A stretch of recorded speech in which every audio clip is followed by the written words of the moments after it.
So we know that the locals have their own version of our authentic and original pastry, but we think that it was lacking the original and the authentic one from Portugal, especially done in the traditional and authentic way as we do. I noticed that in Macau people are surprised by the quality of the pastel. They even are willing to try our way to eat, putting the cinnamon and the powdered sugar on top. It's like they trying to taste the original way to eat. Seeing the reaction of Portuguese people living in Macau, it's quite rewarding. We can see by their reaction that they can finally have a taste of the real pastel de nata in Macau. Manteigaria was planning to come to Macau since 2019.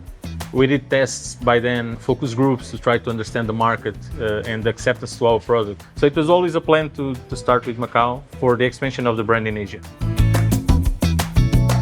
So during the week, we have many locals in the Portuguese community who work around, who have the kids in school, mixed with tourists, and on weekend, pretty much mainly tourists. We know that locals prefer a bit more on the light color because probably it resembles with more on the egg tart look. But for Portuguese or Macanese, they might prefer a bit more on the caramelized side. What makes the Manteigaria pastel nata unique is everything is handmade. So all the old traditional methods we apply on making of the egg tart. Besides Portugal, we have the expansion in Paris with 2 shops. Recently, we opened Madrid with 1 shop, and both of those countries, they are planning to expand soon, same as we do in Macau, being Hong Kong the next door probably because of the proximity with Macau.